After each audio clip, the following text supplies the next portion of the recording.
Hello guys, ඉතින් මේ video එකේදී අපි බලමු කොහොමද අපි හදාගත්ත වෙබ් සර්වර් එකේ දැන් Ghost install කරගන්නේ කියලා. ඉතින් අපිට Ghost CMS එක install කරන්න කලින් තව එක requirement එකක් තියෙනවා. ඉතින් මේ requirement එක තමයි අපිට ඕනේ කරන domain name එකක්. ඉතින් අපි domain name එකක් purchase කරගන්න ඕනේ ඔක්කොටම කලින්. අපි බලමු ඉස්සල්ලාම කොහොමද domain name එකක් purchase කරගන්නේ කියලා. ඉතින් මේකෙදි අපිට එක එක domain names තියෙනවා. අපිට කිව්වොත් TLD domains කියලා තියෙනවා. ඊට අමතරව CCTLD කියලා තියෙනවා. ඉතින් TLD domains කියලා කියන්නේ .com .net .org වගේ තියෙනවා. ඒතකොට CCTLD කියන්නේ එක එක country codes තියෙනවා. .lk .uk මේ වගේ තියෙනවා. ඊට අමතරව new generic domains තියෙනවා. එහෙම නැත්නම් GTLD කියලා ඒවා. ඉතින් ඒවත් ගත්තොත් .shop කියලා තියෙන්න පුළුවන් .xyz කියලා තියෙන්න පුළුවන් මේ විදිහේ ඒවා. ඉතින් අපි බලමු කොහොමද අපි ඩොමේන් එකක් ගන්න කියලා. ඉතින් ඩොමේන් ගන්නකොට අපිට ගන්න තැන් ගොඩක් තියෙනවා. ඉතින් මේ ගොඩක් තැන් තියෙනකොට අපි හැම තැනකින්ම ගන්න අපි බලනවා මේ ඩොමේන් එක මිල ගණන් කොහොමද ඒ දේවල් එක්ක.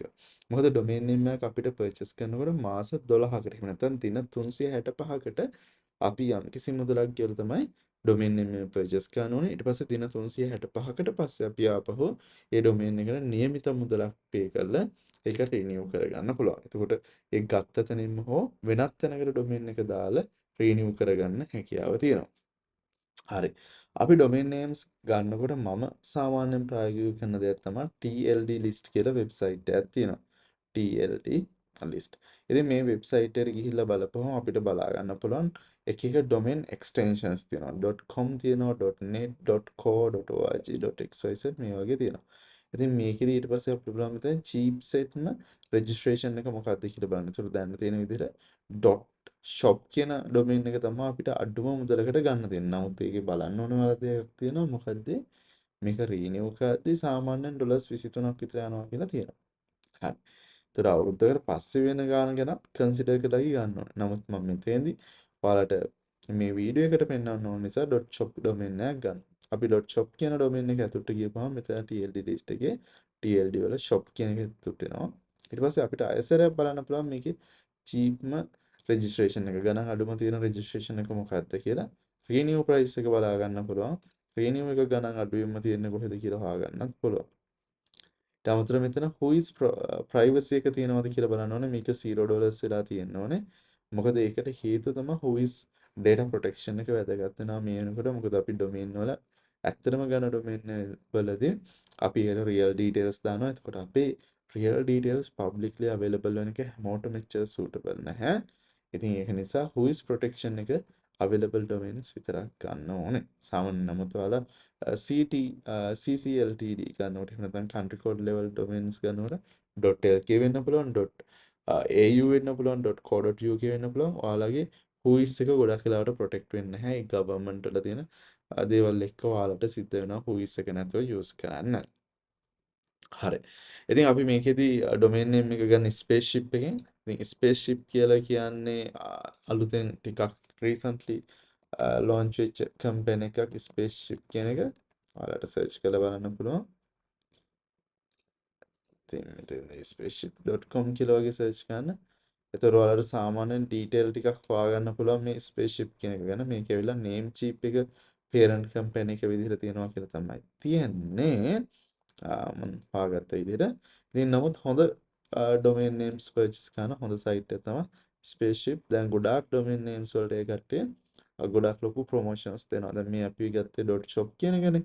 ඒතර අපි දැන් .com කියන එක ගත්තත් සාමාන්‍යයෙන් අපිට මෙතනදී .com කියන එක හොයලා ගන්න පුළුවන්. එතන refresh පාරක් දාන්න. ඒතර ගොඩක් වෙලාවට උඩින්ම තියෙන .com එක. තේරෙනවද? .com domains උත් අපිට බලන්න පුළුවන් මේ විදිහට prices. එතකොට registration එක දැනට spaceship එකේ තමයි අඩුවටම තියෙන්නේ. පහුගිය දවස්වල ඩොලර්ස් 1ටත් තිබ්බා spaceship එකේ. දැන් ඒක චුට්ටක් වෙනස් වෙලා. කාලෙන් කාලට මේවා prices වෙනස් වෙනවා. ඉතින් මේකෙත් ඕනම domain එකක් ගද්දී අර විදිහට who is protection එක මේකේ අවුරුද්දකට පස්සේ යන cost එක සහ transfer option මේ දේවල් ගැන consider කරන්න ඕනේ. හරි. මම මෙතනදී spaceship කියන එකේ account එකක් හදා ගන්නවා. මම මෙතනදී click කරලා sign up form එකක් දාගන්නවා මේ විදිහට. අලුතෙන් ඊමේල් ඇඩ්‍රස් එකක් හදාගත්තා. ඒ ඊමේල් ඇඩ්‍රස් එක පාවිච්චි කරලා මම ඩොමේන් එක ගන්න account එකක් create කරගන්නවා මේ විදිහට.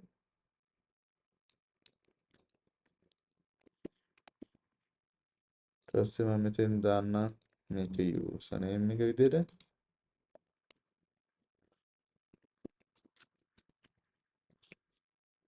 හරි password එකක් දාගත්තා. ඊට පස්සේ මට පුළුවන් මෙතනදී sign up කියන එක ක්ලික් කරන්න. okay. save කරනවා details ටික. මේ පැත්තට mail එකක් ගොඩක් වෙලාවට එවි. create වුණාට පස්සේ. ඊට පස්සේ මම මෙතෙන්දී හොයන්නම් මෙහෙම අපි ගත්තත් .shop කියන domain එක ගමු. මෙතෙන්දී .shop කියන එක අර තියෙන ගානටත් වඩා අඩුවට ගන්න පුළුවන් අපිට. අපි නම් මෙතෙන්දී මෙහෙම domain එකක් ගමු. හොඳම .shop කියන එක. ඒතකොට 760යි වෙන්නේ. මෙතන active කරගන්නවා. view card කරගන්නවා. මෙතෙන් coupon codes මොනවා හරි අපිට වෙනම තියෙනවා නම් add කරගන්න පුළුවන්. මෙතෙන්දී add promo code කියන එක දාලා මෙතෙන්දී 718ක් ඇඩ් වෙනවා තව අපිට icon fee එකේ ඒකත් එක්ක ආපහු 770ක් අපි pay කරන්න ඕනේ. දැන් check out එකට යනවා මේ විදිහට. හරි ඊට පස්සේ මම මෙතෙන්දී payment method එකක් add කරන්න ඕනේ. ඉතින් මේකෙදි මට පුළුවන් credit card එකක් එහෙම නැත්නම් PayPal එකක් එහෙම නැත්නම් account එකට funds set කරලා යන crypto වලින් pay කරන්නත් පුළුවන්. මම මෙතෙන්දී PayPal වලින් pay කරනවා මේකට. මෙතෙන්දී billing address එක දෙන්න ඕනේ. කැමති detail ටිකක් දාන්න පුළුවන්. මම මෙතෙන් දාන්නම් 35A Candy Road වගේ country එක ශ්‍රී ලංකා කියලා දාන්න. මේවට real detail දාන්න ඕනම කියලා එකක් නැහැ. It's up to you.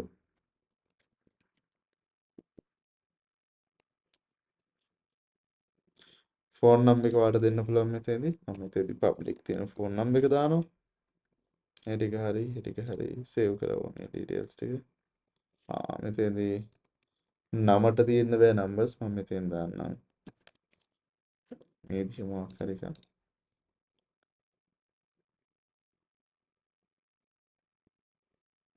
okay set as default payment method කියන එකක් දුන්නා මේ දේවල් ටික okay.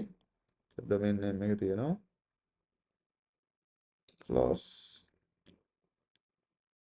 right ඊට පස්සේ ඔන්න පුළුවන් මෙතනදී pay now කියන එක දෙන්න. එතකොට domain contacts වල මෙතනදී domain contacts කියන එකකට above contacts දෙන්න. මෙතනදී මේ option එක දෙන්න. okay all good දැම්මට පුළුවන් මෙතනදී pay now කියන එක දාලා pay කරන්න.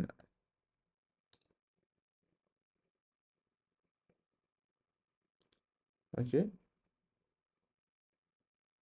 payment එක process වුණා. ඒ කියන්නේ අපිට domain එක හම්බ වෙනවා.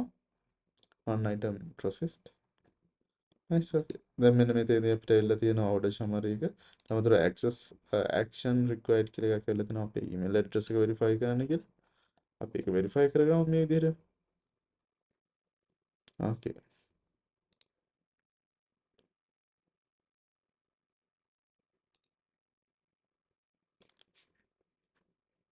අපි මෙන්න මේ විදිහට තමයි අපේ email address sorry අපේ domain name එක add කරගන්නේ.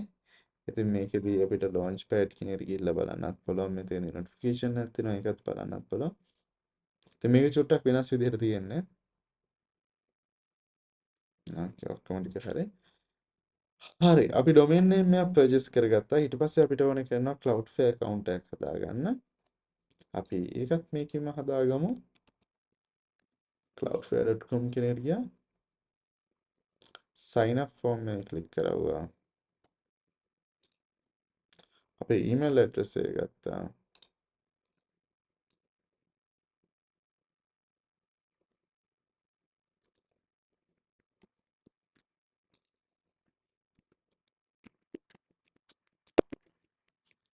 details ටික දැම්මා මෙතන. මෙතනදී අපිට Cloudflare ගැන තියෙන්නේ Cloudflare එකට email address එකයි password එකයි දෙන්න විතරයි. ඊට පස්සේ අපිට sign up කියන එක ක්ලික් කරලා sign up වෙන්න පුළුවන්.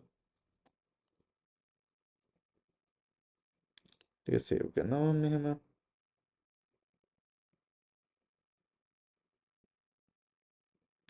හරි. ඊට පස්සේ මම මෙතනදී explore all products කියන එක දෙන්න. ඊට පස්සේ බලමු මට මෙතනදී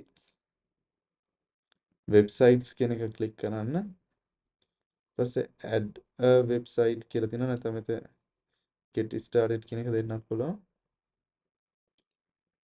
ඊට මෙතනදී domain name එකක් දෙන්න ඕනේ අපිට.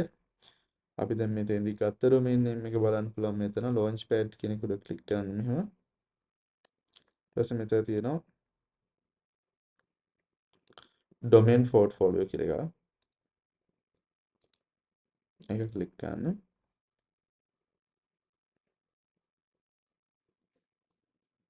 ඊට පස්සේ මෙතන domain name එක තියෙනවා. අපිට පුළුවන් මෙතනදී advanced DNS කියන එක උඩ ක්ලික් කරන්න. ඊට පස්සේ මෙන්න මෙතන තියෙනවා name servers දෙකක් අපි ඒක change කරගන්න ඕනේ. ඒ නිසා මම මෙතන change කෙනෙක් උඩ ක්ලික් කරලා මෙතන domain name එක ඉස්සෙල්ලාම copy කරගන්න ඕනේ. මෙතෙන් domain name එක මම copy කරගෙන අරගෙන මෙතන දානවා. මේ විදිහට. එහෙම දාලා ඉවර වෙලා මෙතන මම free plan එක select කරලා continue කරනවා. ඉතින් මේක ටිකක් වෙලා යනවා සමහරක් වෙලාවට සමහරක් වෙලාවට instantly connect වෙනවා. ඉතින් free plan එක තමයි select කරගන්න ඕනේ අපි. හරි ඊට පස්සේ මෙන්න මෙතනදී අපිට හම් වෙනවා details ටික first step එකේ සමහරට auto complete වෙන්න පුළුවන් මෙහෙම. මේකත් මම continue කරනවා මෙහෙම. confirm මොකොත් නැහැ. ඊට පස්සේ මෙතනදී කියනවා මෙන්න මේ name service දෙක link කරලා මේ දෙක පිළිවෙලට add කරන්න කියලා. මම මෙතනදී copy to click to copy කියන එක අරගෙන මෙතෙන් ඇවිල්ලා change කියන එකට ඇවිල්ලා පළවෙනි name server එක විදිහට තියෙන එක මෙතනදී custom name server එක මෙන්න මෙහෙම setup කරනවා. මෙතනදී මේක copy කරලා අරගෙන දැන් දීලා මේකත් save DNS දෙනවා. ඊට පස්සේ මෙතන propagation time කියලා එකක් එනවා. ඉතින් මේකට සාමාන්‍ය ටිකක් වෙලා යනවා. maximum 48 hours යනවා කියලා තියෙන්නේ. ඉතින් අපිට මේක බලන්න පුළුවන් DNS checker කියලා ඔයාලා Google search කරන්න. ඊට පස්සේ මෙතන තියෙනවා dnschecker.org කියන එක. ඒකට දාලා බලන්න පුළුවන් අපේ domain එක online ද තියෙන්නේ offline ද තියෙන්නේ කියලා. ඒ කියන්නේ අපේ අදාළ name server එකේ තියෙන්නේ නැද්ද කියන එක බලන එක.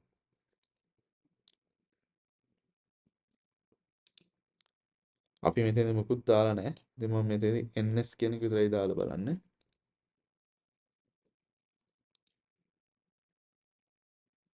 තාම ඒ domain එක active නැහැ. අපිට domain එක active වුණාට පස්සේ තමයි ඒක බලා ගන්න වෙන්නේ. name service දෙක name service already දාන්න තියෙන්නේ. ටිකක් වෙනකල් අපිට ඉන්න වෙනවා. හරි. අපිට බලා ගන්න පුළුවන් මේ විදිහට අපේ name service update වෙලා තියෙනවා. මෙතන ns කියලා type කරපුවම අපේ Cloudflare එකේ name service ටික තමයි ඔක්කොගෙම පල්ලට තියෙන්නේ. සමහරක් ඒ වගේ දෙකක තුනක මිස් වෙලා තියෙන්න පුළුවන්. හැබැයි almost ඔක්කොගෙම වගේ update වෙලා තියෙනවා. හරි. ඒ කියන්නේ අපේ domain එක දැන් වැඩ කරනවා අපේ Cloudflare එකේ. මම මෙතනින් එහාට මේක මෙහෙම යන්නම්. ඊට පස්සේ මම මෙතනදී improve security මේ දේවල් ටික finish later කියන එක දෙන්න. හරි. මේ ටික ඔක්කොම ඕකේ. check name servers කියන එක දාන්නම් මෙතන. ඕකේ. ඊට පස්සේ මෙතන තියෙනවා DNS කියලා ටැබ් එකක්. මම Cloudflare ගැන සම්පූර්ණ ලොකු වීඩියෝ එකකුත් කරලා තියෙනවා channel එකේ. ඒකත් ඕනනම් බලන්න පුළුවන්. මේකේ තියෙන හැම settings එකක් ගැනම. නමුත් මෙතෙන්දී මම ඔයාලත් එක්ක කතා කරන්න බලාපොරොත්තු වෙන්නේ මේ Ghost CMS එක install කරලා පාවිච්චි කරන එක ගැන විතරනේ. ඒකට මම ඒකට අදාළ දේවල් ටික විතරක් ඔයාලත් එක්ක මෙතෙන්දී කතා කරන්න. හරි. මෙතනදී අපිට බලාගත්තොත් දැන් DNS කියන එකට ආවම අපේ DNS records එක නැත්නම් domain name system එකට අදාළ recording set කරගන්න පුළුවන්. මෙතෙන්දී අපි පළවෙනි record එක add කරගමු මෙන්න මේ විදිහට. අපි type එක A කියලා තියෙනවා. මෙතන name එකට at එක දෙන්නේ. මෙන්න මෙතන ඔයාලට බලා ගන්න පුළුවන්. ඊට පස්සේ මේ අපි ගත්ත domain එක hondama.shop කියලා ගත්තේ මම එක. just ඔයාලට පෙන්නන්න ඕන නිසා. ඉතින් එතකොට මේකෙදි IPv4 address කියලා දෙනවනේ. මේ කියන්නේ අපේ instance එක තියෙනවනේ AWS එකේ. අන්නේ instance එකේ public IP එකට තමයි ඔය IPv4 කියලා කියන්නේ. අපිට මෙතනදී බලාගත්තොත් public IP එක බලා ගන්න පුළුවන් මෙන්න මේ විදිහට. අපිට public IP එක load කරලා බලන්නත් පුළුවන් මෙතන. මේක තමයි අපේ public IP address එක. ඉතින් අපි මෙන්න මෙතන ක්ලික් කරපුවම මෙතන ඉස්සරහ ක්ලික් කරපුවම අපිට copy කරගන්න පුළුවන් ඒක. දැන් අපිට ඕන මෙතන කනෙක්ට් කියන එක දාලා අපිට කනෙක්ට් වෙන්නත් පුළුවන් මෙහෙම අපේ සර්වර් එක ඇතුළට. ඕකේ අපේ තියෙන මෙන්න මේක තමයි පබ්ලික් IP එක. අතන තිප් එකම තමයි මම ඒක ගන්නවා මෙහෙම. අරගෙන මෙන්න මෙතන තියෙන මේකට දානවා පබ්ලික් IP එක විදිහට මෙන්න මෙහෙම. දැන් මට පස්සේ මම මෙතන තියෙන proxy status කියන එක දැනට turn off කරලා දාලා save කරනවා. මොකද ඒක දාලා තිබ්බොත් අපිට දිගටම වැඩේ කරගෙන යන්න බැරි වෙනවා. SSL certificate එක එහෙම දාගන්න බැරි වෙනවා. ඉතින් ඒක නිසා අපි proxy status එක දැනට turn off කරනවා. පස්සේ අපි ඒක හදනවා. ඊට පස්සේ අපි ආයෙසරයක් add record කියන එක ක්ලික් කරලා මෙතනින් record එකක් දාගන්නවා cname කියලා. record එකේ type එක cname. මෙතන name එක W3ක් triple W කියන එක target එක at එක. එතකොට ඔයාලට බලන්න පුළුවන් මෙන්න මේ විදිහට www.hondama.shop කියන එකත් මේකෙම අලයිස් එකක්. ඒ කියන්නේ මේ දෙකම එකක් කියන එක තියෙනවා. හරි. ඊට පස්සේ මම ඒකත් මේ විදිහට proxy status එක off කරලා save කරගන්නවා. හරි. අපිට ඕනේ කරන්නේ ඔච්චරයි. දැන් අපේ domain එක connect වෙන්න ඕනේ. අපේ web server එකත් එක්ක automatically. ඉතින් මේක සමහර ටිකක් වෙලා යනවා. සමහරට instance මේ විදිහට එනවා. හරි. ඒතර welcome to nginx කියලා ඔන්න අපේ domain name එකෙන් එනවා. දැන් තමයි අපිට වැඩ ටික තියෙන්නේ. කොහොමද ghost install කරගන්නේ? මේ දේවල් ටික බලන්න තියෙන්නේ දැන්. අපේ domain එක okay. ඒතර server එකත් okay. මම හිතන්නේ මෙතන server එකේ IP address එක directly load වෙන්නේ නැහැ සමහර වෙලාවට. අපි මොකද එහෙම settings හැදුවෙත් නැහැ මට මතකයි දෙන්නම්. somehow එහෙම වැඩ කරන්නේ නැහැ. මෙතෙන්දී ඔයාලට බලන්න පුළුවන් මෙතන system restart required කියලා තියෙනවා.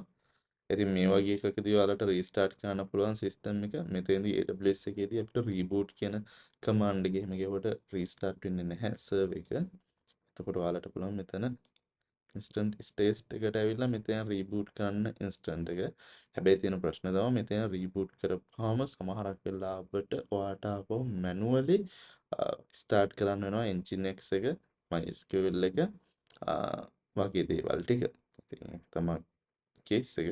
අපි ඉස්සරහට බලමු කොහොමද ඒක reboot කරගන්නේ කියලා. Okay guys එහෙනම් අපි ඊළඟ වීඩියෝ එකේදී හම්බ වෙමු.